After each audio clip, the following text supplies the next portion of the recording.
का सबसे बड़ा त्योहार दीपावली अब चंद ही दिनों के अंदर आने वाला है।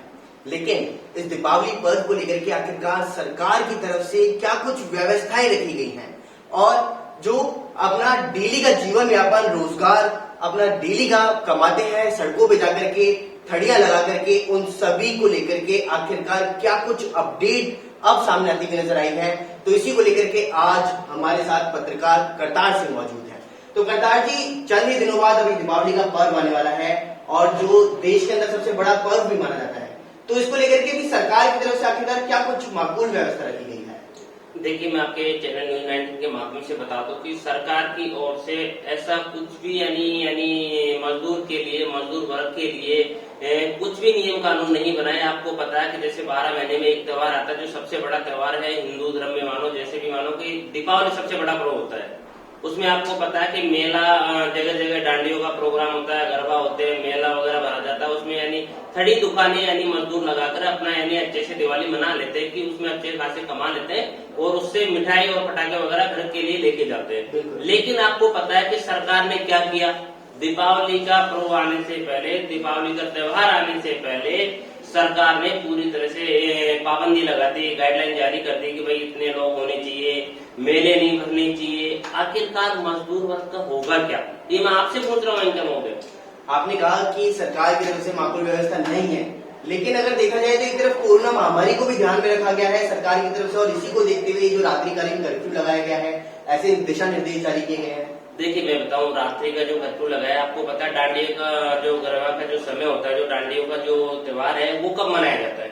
रात्रि को मनाया जाता है। और रही दूसरी बात है कि सरकार की गाइडलाइन है कि इसको देखते हुए कि यानी रात्रि को लगाया, तो वैसे दिन में वैसे क्या कर दिया सरकार के पास, तो कोयले खत्म हो गए, लाइट ही नहीं आ रही दिन में। आखिरकार क्या होगा, दीपावली का त्योहार आने से पहले सरकार ने यानी लाइटें कम देना शुरू कर दिया, 1-1.5 घंटे के लिए लाइटें कटौती होने लग गई। आखिरकार जब पूछा जाता तो जवाब में मिलता है कि कोयले खत्म हो गए। आप बताओ। बिल्कुल, आप कह रहे हैं कि कोयले तो खत्म हो गए, लाइटों की व्यवस्था सही तरीके से नहीं है, लेकिन देखा जाए तो सरकार ने 200 जनों को अनुमति दे रखी है कि 200 जनों को अनुमति एक जगह इकट्ठा हो सकते हैं और वह कुछ भी कार्यक्रम कर सकते हैं, लेकिन वह धार्मिक कार्यक्रम नहीं कर सकते।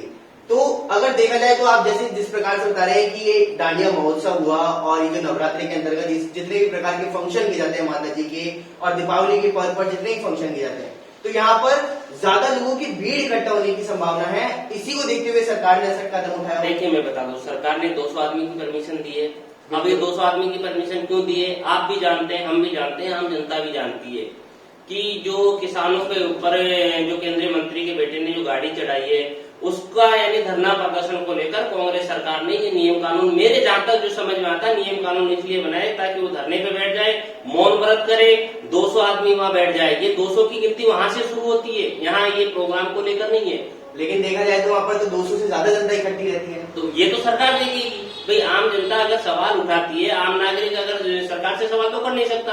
अगर सरकार को अगर सवाल जवाब करे तो सरकार 2 मिनट में यानी फोन करती है और पुलिस आती है, उठा के अंदर डाल देती है। क्या होता है उसके साथ, उसका परिवार की क्या बीतती है, ये आपने जाना है, हमने जाना है। बिल्कुल, इससे ही साफ साफ स्पष्ट हो रहा है कि अगर सरकार अपने जितने भी धरने और प्रदर्शन करती है वहां पर तो अत्यधिक संख्या लोगों की देखने को मिलती है, लेकिन वहीं अगर दूसरी ओर देखा जाए तो ये जो गरीब और आम जनता है इनकी रोजी रोटी पर लात पड़ती हुई साफ साफ नजर आई है। लेकिन वहीं आपने बात करी थी अभी बिजली को लेकर के, तो बिजली को लेकर के आप सभी को बता दूं कि अभी हाल फिलहाल कोयले की कमी पूरे राजस्थान के अंदर हो गई है, लेकिन इस कोयले की कमी का आखिरकार कारण क्या कुछ सामने आ रहा है? क्या सरकार ने उचित व्यवस्था नहीं कर रखी बिजली उत्पादन के लिए, या सरकार ने बिजली उत्पादन के लिए सही तरीके से कार्य नहीं किया? देखिए, सरकार के सबसे पहले मैं 2 आपको जो वादे किए थे वो गिना दूं। सरकार जब कांग्रेस सरकार आई थी तो सबसे पहले यानी राजस्थान के मुख्यमंत्री अशोक गहलोत जी ने ये कहा था कि किसानों का बिजली बिल माफ किया जाएगा, जो भी बिल बढ़ के आ रहा है वो कम किया जा रहा। क्या किया सरकार ने? अभी तक किसानों का बिजली बिल माफ नहीं किया। और दूसरी बात, जैसे अब दिवाली का त्योहार आया तो यानी जो जगमगाती यानी जो गुलाबी नगरी है जयपुर, वो अंधेरे में डूबती हुई नजर आ रही है। जब सरकार से पूछा गया तो कोयला खत्म हो गए। अरे चलो भाई, यहाँ कोयला तुम्हारे लिए कोयले खत्म हो गए, लेकिन जमींदार जो किसान है उनका बिजली माफ करने में कौन सी कलम की स्याही खत्म हो गई आपकी? बिल्कुल आप सही कह रहे हैं, लेकिन देखा जाए तो जहाँ पर उपचुनाव हो रहे हैं 2 विधानसभा क्षेत्रों के अंतर्गत, वहां पर अभी बिजली कटौती नहीं की जा रही है, बल्कि बाकी जगह पर की जा रही है।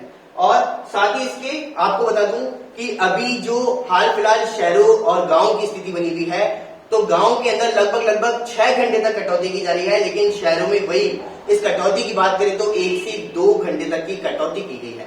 तो इतना भेदभाव आखिरकार क्यों किया जा रहा है? देखिए मेरी बात सुनिए, मजदूर वर्ग है, अगर वो मेले में अगर मान लो दुकान लगाए, ट्रैफिक पुलिस लगा लो या थाने से लगा लो, पीछे हट जाएगी, गाड़ी जाएगी, उसे हटा लेते हैं, तो उसे कांटे वाट तक जब्त कर लेते हैं फ्रूट वाले के। तो आपको पता भेदभाव तो अब ये गवर्नमेंट को सोचना चाहिए। अगर राजस्थान के अंदर कांग्रेस सरकार है, ये तो कांग्रेस सरकार सोचे। बीजेपी सरकार और कांग्रेस सरकार एक दूसरे पर आरोप लगा रही है, ताकि आपको पता है कि 2.5 साल, 3 साल तो निकल गए, 2-2.5 साल और बची, वो कांग्रेस सरकार झगड़े में निकालेगी। ये मैं दावे के साथ कह दूं, झगड़े में निकालेगी कि अभी आपको पता है कि जो डोटासरा जी ने बोला, जिनके यानी शायद यानी अच्छे से बोलना भी नहीं आता, उन्होंने सीधा बीजेपी के यानी जो प्रदेश अध्यक्ष सतीश पूनिया जी है, उन पर आरोप लगाया कि पूनिया जी एक तो आंदोलन करके सही सलामत बता दो, आंदोलन एक भी सफल नहीं हुआ। अरे भाई कहने की मतलब आपके कहने का मन में क्या आ रहा है कि क्या आंदोलन करे बीजेपी सरकार? आखिरकार राजस्थान में यानी कांग्रेस की सरकार है, किसानों के हित में सोचिए, ये आपके लिए भी फायदा आने वाले समय में। और किसान अगर खुश है तो आपको पता है पूरी जनता पूरी यानी ये लगा लो पूरा प्रदेश खुश है। लेकिन अगर वही अभी एक और मुद्दा सबसे ज्यादा बना हुआ है, वो है पेट्रोल और डीजल का। अगर हम पेट्रोल और डीजल की बात करें तो लगातार अभी आज 12 दिन बीत चुके हैं, लेकिन इन 12 दिनों में लगभग 10 दिन तक पेट्रोल और डीजल के दोनों के दामों के अंदर वृद्धि देखने को मिली है। तो इसका बड़ा कारण क्या मानते हैं? देखिए मेरी बात सुनिए, वो पेट्रोल डीजल का मैंने अभी तक देखा नहीं। आपको पता है जैसे पेट्रोल डीजल की जो यानी बढ़ोतरी है, डीजल जो पेट्रोल में जो तेजी आई है, मैंने तब से साइकिल चलाना चालू कर दिया। अब मैं तो पेट्रोल पंप पे जाऊंगा तो मुझे पता लगेगा ना। ये तो आप बताइए, ये तो मैं तो साइकिल से चलता हूँ, मैं तो किसान का बेटा हूँ, तो साइकिल से चलता हूँ। आप साइकिल से चलते हैं वो हमने माना, लेकिन जो आम जनता है, आम जनता को 110 और 111 रुपए प्रति लीटर पेट्रोल और डीजल मिल रहा है।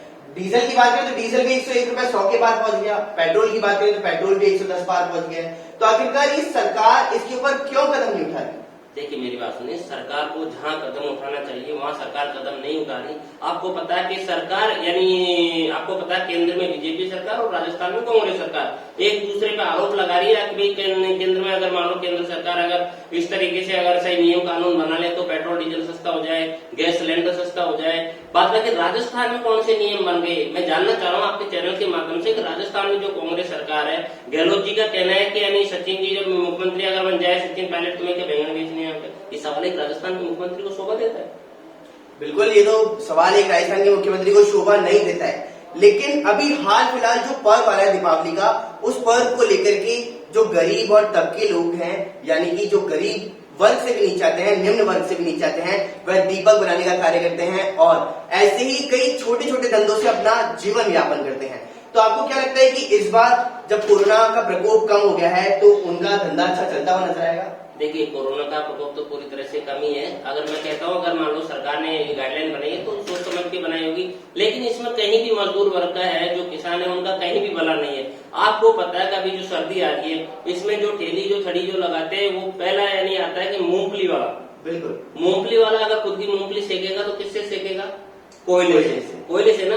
लेकिन सरकार के पास तो कोयले नहीं है तो मूंगफली कैसे सेकेगी? तभी तो आम वर्ग में लोगों पे फर्क पड़ता हुआ नजर आ रहा है। वो तो साफ साफ आ रहा है। आपको पता है कि जो राजनेता है, विधायक है, मंत्री है, मुख्यमंत्री है, वो एसी के अंदर सो रहे हैं और जो यानी मजदूर वर्ग के लोग हैं वो दिन में मजदूरी करेंगे, 100, 150, 200 की दाढ़ी पकाएंगे, फिर रात को पुल पे जाके सोएंगे, रोडों के किनारे पे सोएंगे, उनके ऊपर फिर रईस औलाद आएगी, रईस बाप की बिगड़ी औलाद आएगी, वो गाड़ियां चढ़ा देगी। कहाँ न्याय मिल रहा है मजदूर को, आप बताइए मुझे।